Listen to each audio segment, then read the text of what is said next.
네, 안녕하세요. 오늘은 13년식 17만 킬로 정도를 주행한 올란도 디젤 2.0 디젤 주행 소감을 말씀드리도록 하겠습니다. 제가 이 차량을 인수한 지는 지금 한 60일 조금 넘고 있는데 그 사이에 한 6천 킬로 정도를 주행했네요. 많다고 할 수는 없지만 또 적지도 않은 뭐 그런 킬로수를 주행한 거죠. 60일 만에. 일단 시작부터 말씀드리면은 정말 대만족스러운 차량입니다. 너무 만족스러운 차량이고, 저번 실내 리뷰를 하면서는 너무 장점들만 얘기를 하긴 했는데 치명적인 단점도 분명히 존재하는 차량입니다. 그렇지만 그걸 감안해도 굉장히 진짜 만족스러운 차량이고요. 그 이유를 이제 뭐 차근차근 한번 말씀드려보도록 하겠습니다. 제가 전에 타던 차량이 현대 뉴클릭 차량이었잖아요. 배기량으로 치면 소형차지만은 외관으로 보면은 지금 모닝이라던가 뭐 레이 이런 경차하고 크게 차이는 없는 차량이거든요. 그런 이제 경차에 가까운 소형차를 타다가 이렇게 큰 차량으로 넘어오니까 운전이 너무나도 편하다 진짜. 네. 그 조그마한 차량을 타고 다닐 때는 뭐 승차감이라던가 엔진 소음 그 다음에 뭐 풍절음 이런 거는 둘째치고 그런 거는 다 견딜 수가 있어요. 그런 건 다 견딜 수가 있는데 도로 위에서 느껴지는 그런 무시 그 다음에 뭐 그런 것들 있잖아요. 그런 게 진짜 운전을 많이 피곤하게 했거든요. 예를 들면은 고속도로에서 1차로는 뭡니까? 추월차로죠. 제 차가 경차든 간에 뭐 속도가 뭐 어찌 됐건 간에 일단 추월하려고 그러면 1차로로 들어갈 수 있는 권리는 있어요. 저도. 그리고 그 1차로에서 2차로에 있는 차량을 추월하고 다시 들어가면 될 거 아니에요. 근데 그 들어가는 사이 그 틈을 못 기다려가지고 뒤에서 막 하이빔 날리고 흔히 말하는 똥침을 엄청 넣고 막 그랬었거든요. 그러니까 작은 차가 1차로를 들어오는 거는 사람들이 못 견디는 거지. 예. 끼려고 그러면 안 껴주려는 거는 뭐 다반사고, 뭐 껴들고 그러면은 빵빵거리는 거는 뭐 기본이고, 하여튼 도로 위에서 이렇게 무시한다는 느낌을 진짜 많이 받았어요. 그런 게 운전을 너무나도 피곤하게 만드는 그런 요인이었는데, 이 울란도로 넘어오고 나서는 진짜 그런 거를 거의 뭐 못 느끼고 있습니다. 심리적인 요인도 큽니다. 그 작은 차를 탔을 때는 외부에서 빵거리거나 아니면은 똥침을 묻히거나 하면은 체감이 진짜 크게 와닿거든요. 뭐 똑같이 뒤에서 똥침을 붙였다고 하더라도 그 소형차를 탈 때는 거기다가 해치백 스타일이었잖아요. 거의 진짜 내 뒷자리에서 바싹 달라붙은 뭐 그런 느낌이었다 그러면은 이 차량은 일단 뒤까지 공간 길이가 꽤 되기 때문에 아무리 뭐 큰 차량이 뒤에 바싹 붙어있다 하더라도 체감상으로 그렇게 막 붙어있는 느낌이 많이 안 들고, 그리고 제 차량도 많이 커졌잖아요. 커졌기 때문에 뭐 그렇게 심리적으로 위축되는 것도 없고, 네. 그리고 제가 뭐 얌체처럼 껴들려고 해서 뭐 껴드는 게 아니고 깜빡이 제대로 켜고 좀 여유 있게 껴들려고 할 때 그거 안 껴주겠다고 뒤에서 엑셀 밟아서 오는 차들 있잖아요. 그런 차들도 어찌됐건 간에 제 차가 뭐 그렇게 큰 차는 아니지만은 덩치로 그냥 밀어붙여서 껴들 수도 있고, 그러니까 우리 한국에서는 진짜 왜 큰 차를 타야 되는지, 네. 일단은 그 차에 뭐 최영만이 탔건 뭐든 간에 그거는 이제 시비를 붙여서 창문을 내렸을 때 얘기고, 그 창문을 내리기 전까지는 진짜 차 그 크기로 싸워야 되는 우리 슬픈 대한민국 도로 현실인 것 같아요. 그런 입장에서 진짜 큰 차가 뭐 좁은 골목길이라던가 주차 같은 거 할 때는 조금 불리할진 몰라도 장거리를 운전하는 입장, 차에서 체류하는 운전하는 시간이 긴 그런 케이스 같은 경우는 확실히 차가 크는 게 유리한 것 같습니다. 뭐 울란도의 장점이라기보다는 그냥 차 크기가 커져서 좋았다는 거를 말씀드린 거고, 이제 울란도의 주행 그런 느낌을 말씀드려보면은 제가 예전에 09년식 라세티 프리미어를 한번 탄 적이 있었잖아요. 이 울란도가 그 라세티 프리미어 그 크루즈하고 플랫폼을 공유한 차량이라고 하더라고요. 그래서 그런지 여기 실내를 보시게 되면은 전체적인 느낌은 진짜 그 라세티 프리미어랑 똑같습니다. 그 라세티 프리미어를 이렇게 차고만 좀 높인 느낌이라고 그래야 될까요? 그리고 이 실내 공간이라던가 이런 느낌, 크기감도 딱 똑같습니다. 더 신기한 거는 이 주행 감각이 있잖아요. 이 감각조차도 라세티 프리미어하고 완전히 똑같습니다. 어떻게 보면은 동일한 플랫폼을 썼다 하더라도 차고 자체가 높아졌고 덩치 자체가 좀 커졌잖아요. 그러면은 뭐 주행을 함에 있어서 차고가 높아졌다거나 뭐 그런 느낌이 있어야 되는데 그런 느낌이 전혀 없고 진짜 그 낮은 세단 차량을 타는 것 같은 그런 질감을 선사하고 있습니다. 네. 그리고 고속 주행 시 그런 하체의 느낌 일단 완전히 똑같아요 그냥. 네.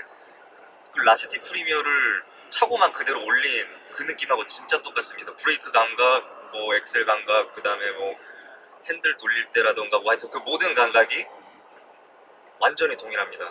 지금 현재 나오는 투싼하고 스포티지 전 모델들이 있잖아요. 그 이제 바로 전 모델들도 제가 굉장히 뭐 운전을 많이 해보긴 했었는데 그 차량들은 일단 느낌이 태생적으로 차고가 올라와 있다는 그런 느낌이 들긴 들었거든요. 뭐 그렇다고 해서 뭐 불안하거나 그런 게 전혀 아니고 그냥 태생적인 그런 느낌은 있었는데 그래도 그 투싼 가지고 뭐 지지고 볶고 뭐 난리를 부르슬 쳐도 차고가 높기 때문에 뭐 주는 그런 느낌은 있었지만은 웬만한 건 진짜 승용치 못지않게 다 받아줬거든요. 그래서 진짜 굉장히 놀랐었던 차량들인데 이 울란도는 그런 느낌을 아예 주질 않아요. 그냥 진짜 딱 세단 타는 그런 느낌을 주거든요. 물론 제 울란도로 지지고 볶고 뭐 날려보고 그러진 않았어요. 그럼 그래 볼 수도 없고 이 차량으로는 그랬었을 때는 분명히 그 스포티지라던가 투싼 이런 차량들보다 뭐 부족할지는 몰라도 그냥 평상시 주행할 때 주는 그런 느낌은 진짜 세단과는 별 차이 없는 그런 느낌을 준다. 그리고 라세티 프리미어도 고속도로로 올라가면 쫙 깔리는 그런 느낌을 제가 준다 그랬잖아요. 이 차량도 마찬가지예요.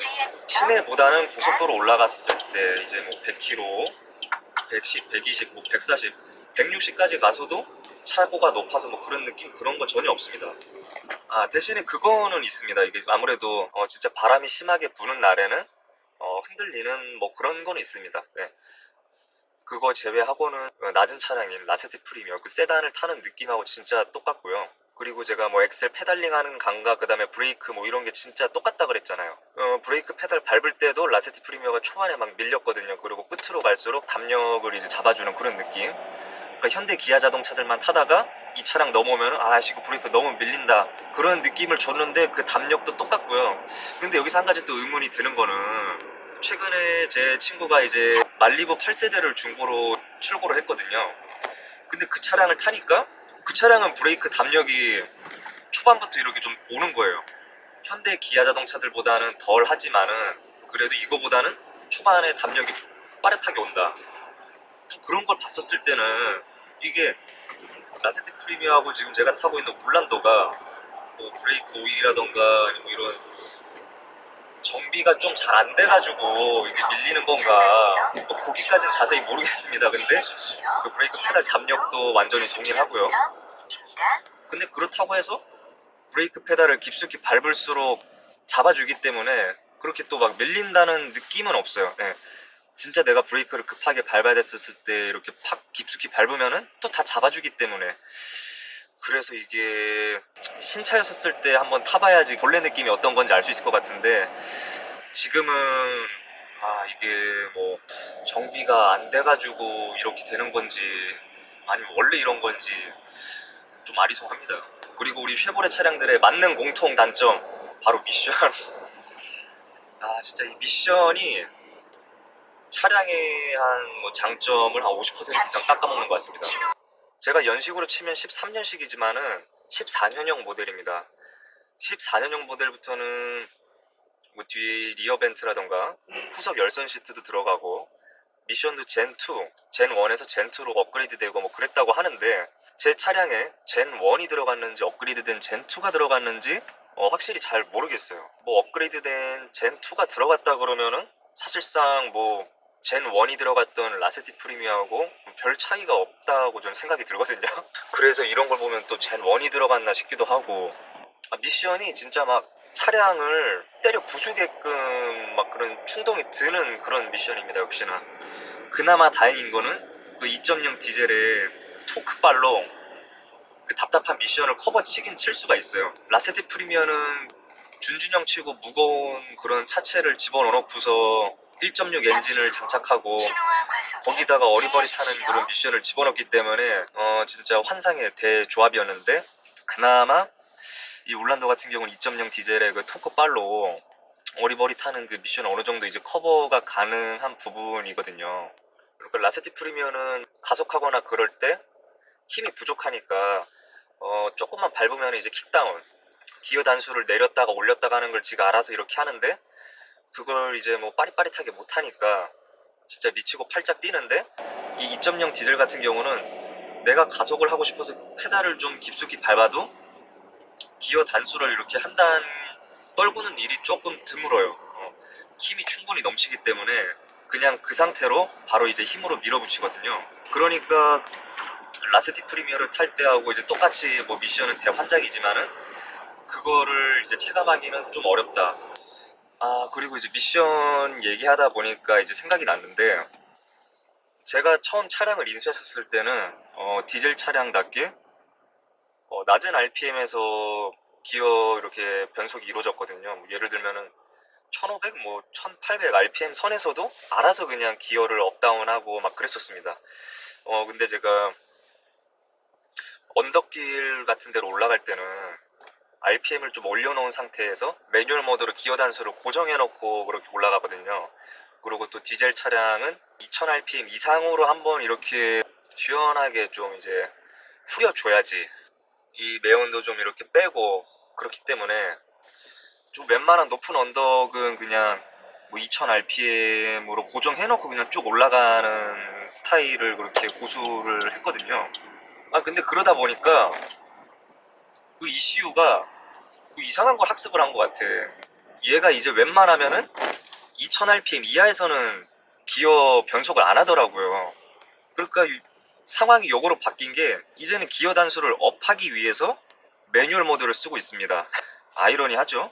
제가 웬만하면은 이렇게 이런 식으로 기어 변속을 학습하는 차량은 못 본 것 같은데, 얘는 못된 걸 자꾸 학습을 하는 것 같아요. 2000 RPM이 그렇게 높은 RPM은 아닙니다. 뭐 가솔린으로 치면은 한 뭐 3000 RPM 정도 체감? 뭐 그런 RPM 정도라고 생각하시면 될 것 같아요. 가솔린 차량을 타고 있는데 3000 RPM 미만에서는 이 오토매틱 기어가 기어 업을 안 한다고 생각을 하시면 돼요. 이 차량은 스포츠 모드가 따로 존재하진 않지만은 ECU가 지 혼자서 스포츠 모드로 학습을 한 거죠. 썩 유쾌한 그런 주행 질감은 아니에요. 네.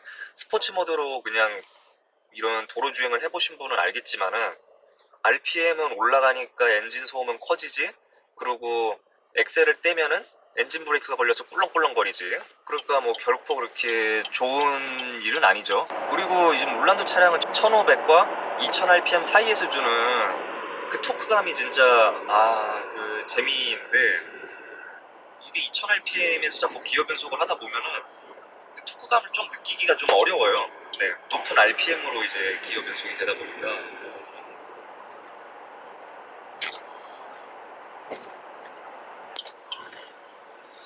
그리고 지금도 뭐 고속도로인데 어느 정도 경사가 있는 언덕길이거든요. 네. 이 디젤의 토크 힘으로 아주 시원하게 밀어붙이고 있습니다. 제가 뉴클릭을 타다가 이 2.0 디젤로 넘어왔었을 때는 진짜 과장 좀 보태가지고 머슬카 타는 줄 알았어요. 힘이 너무 넘쳐가지고. 네.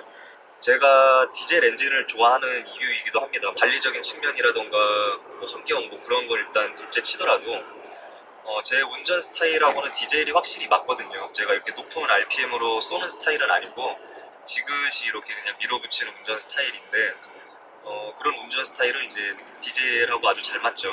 네.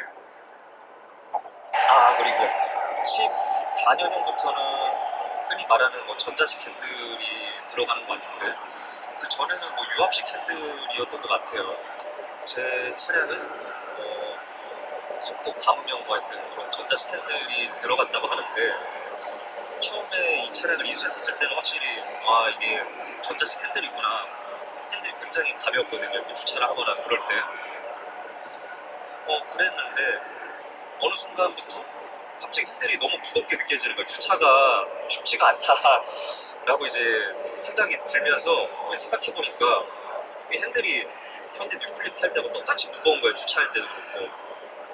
그러면서 그쪽 뭐 전자식 핸들 개통에 퓨즈가 나가가지고 끊겼나 뭐 하여튼 그런 생각도 들고 뭐 이런 짜잘짜잘한 장고장이 많은 것 같아요. 이게 장고장이 많다는 게 이것도 쉐보레에서 많은 건지 아니면 이제 전에 타시던 차주분이 좀 거칠게 타가지고 많은 건지도 잘 모르겠지만 하여튼 이 차량은 짜잘짜잘한 장고장이라고 그래야 되나? 그런 것들이 존재합니다. 열선 시트도 제 거 나가 있고요.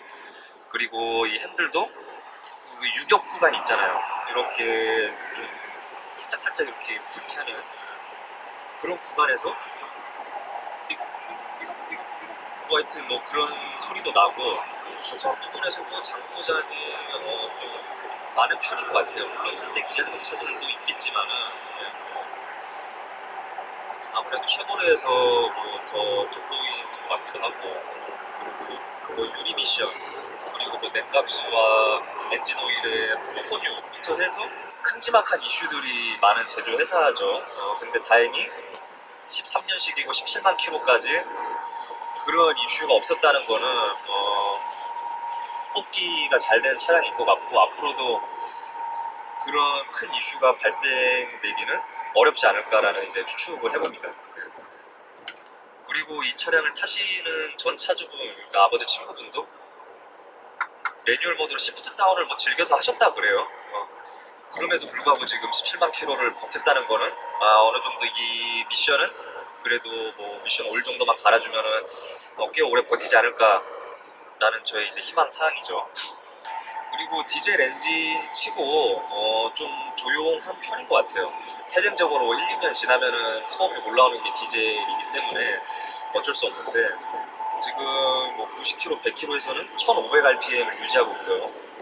가솔린보다 오히려 더 조용한 편인 것 같아요. 디젤 엔진이 고속으로 올라오면 올라올수록 40km, 뭐 60km만 돼도 소음은 거의 그냥 좀 느끼기 힘들어요.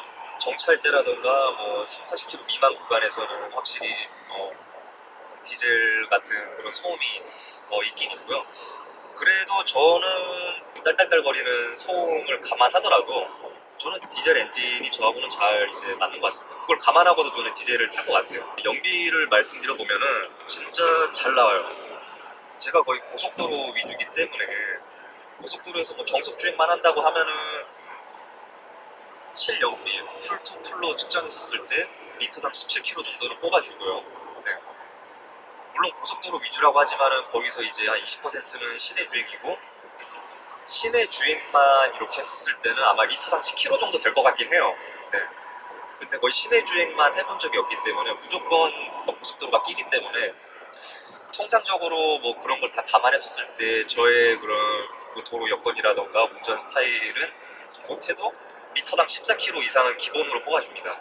DPF가 터지든 안 터지든 14km 이상은 무조건 뽑아주고요. 요즘 신차들과 비교하면 좋은 연비라고는 할 수는 없지만은 첫 출시됐을 때 당시 연식이라던가 그런 걸 따져봤었을 때 그때 나온 차량들과 비교하면은 고속도로에서 뭐 리터당 17km를 뽑아준다? 굉장히 잘 나오는 거죠. 근데 요즘 차량들과 비교하면 조금 잘 나온다고는 할 수는 없죠. 네. 요즘은 가솔린도 고속도로 정속 주행을 하면은 뭐 17km 이상을 뽑아준다고 하기 때문에 그래도 저는 굉장히 만족스럽습니다. 저처럼 이렇게 하루에 뭐 50km 이상, 100km 이상 뭐 차량을 운전하는 그런 분들이 아니라고 한다면은 확실히 디젤 차량에 대한 그런 메리트는 떨어지는 것 같습니다. 네. 매일 왕복 100km를 고속도로를 달린다 그러면은 DPF 클리닝 뭐 이런 게 솔직히 뭐 필요할까라는 그런 생각도 들기도 하고 네.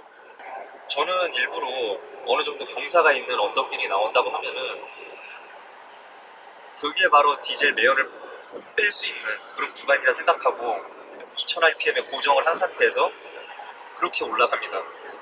근데 이게 꼭 디젤뿐만 아니라 가솔린도 이렇게 올라가 주셔야 됩니다. 언덕 위로 올라가면은 차 딸딸딸딸딸 뭐 하여튼 그런 노킹 소리를 들어보셨을 겁니다. 이게 결코 뭐 좋은 현상은 아니거든요. DPF가 터지면은 확실히 순간 연비가 팍 떨어져요. 그냥 이렇게 정차 시에 공회전 때 평상시 경험하지 못했던 그런 엔진 떨림도 있고 한데 처음에는 저도 좀 두렵긴 했죠.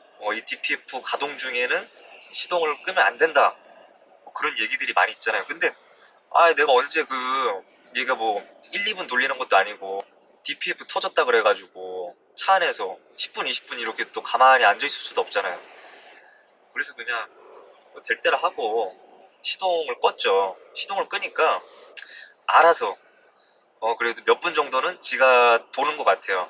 자, 이제 다음 시동을 걸 때 전에 태우던 거 이제 마저 태우는 식으로 이렇게 진행이 되는 것 같더라고요. DPF 연소 중에 시동을 껐더라도 퇴근할 때라던가 출근할 때 그 사이에 이제 전에 못 태웠던 걸 다시 태우기 때문에 딱히 뭐 이제 DPF를 태우고 있다고 그래가지고 시동을 그때까지 끄지 않는 뭐 그런 비효율적인 일을 하지 않아도 될 것 같긴 해요. 근데 이제 시내 주행만 하시는 분들은 여기서 이제 문제가 발생되는 거죠. DPF는 계속 연소를 해야 되는데 연소할 시간을 안 주니까. 근데 장거리가 많으신 분들은 딱히 뭐 걱정은 뭐 할 필요는 없을 것 같습니다.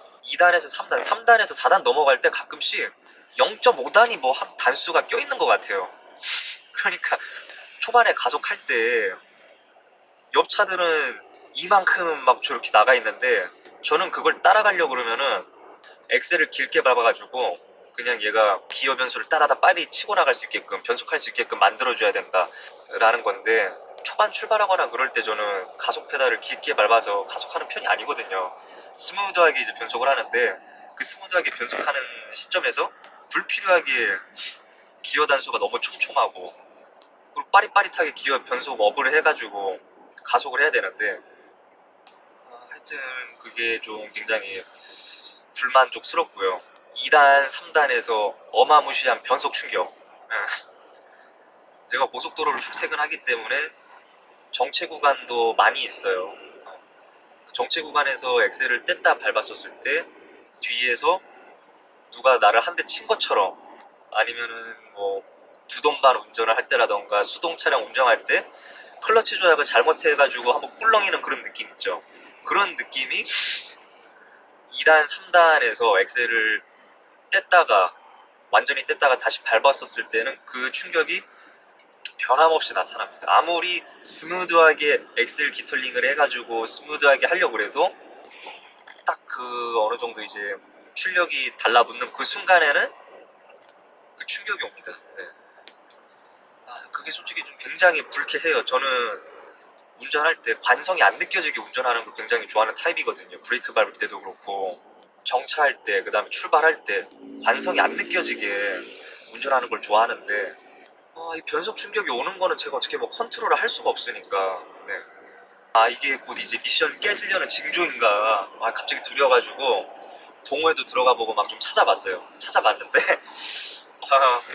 물론 뭐 이렇게 미션 충격이 미션 깨지기 직전에 뭐 전조 증상이었다라고 하는 사람들도 있었지만은 태생적인 그냥 이 차량 고질병이다 라고 이제 말하는 사람들도 많아가지고 그냥 뭐 그런가 보구나 하고 지금은 안심하고 타고 있습니다. 네.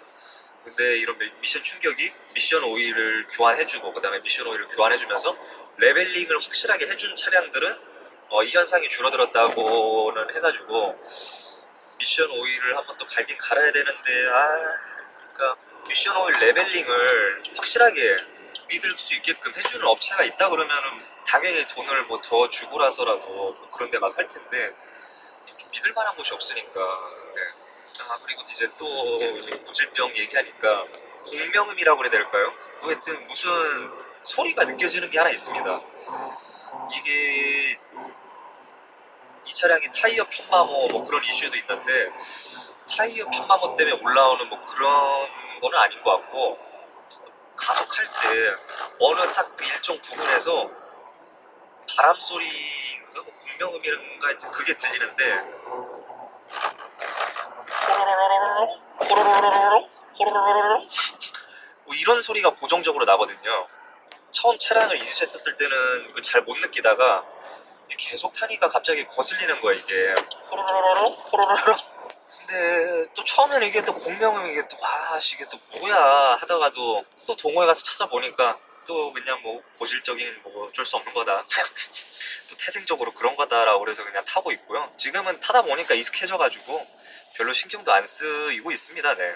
그러니까 차 자체는 진짜 주행 질감도 그렇고 뭐 여러모로 참 잘 만든 차량이긴 한데 뭐 이게 짜잘짜잘한 거부터 해서 뭐 큼지막한 그런 이슈가 정말 많은 차량이어가지고 그래서 양날의 검인차 타면서 그런 빅 이슈를 맞이하지 않는 오너들은 쉐보레에 대한 좋은 그런 인식을 가지고 있는 거고 중간에 뭐 하나 이제 터뜨려가지고 딱 맞이한 사람들은 쉐보레 이거 안 된다 그러는 것 같습니다. 근데 저는 아직까지는 그 라세티 프리미어도 그렇고 이제 올란도도 그렇고 그런 빅 이슈가 없는 차량이어가지고 아직까지는 인식이 뭐 그렇게 썩 나쁘진 않습니다. 근데 아쉬움은 많은 거는 분명하고 단점도 많은 차량임이 분명하고 네.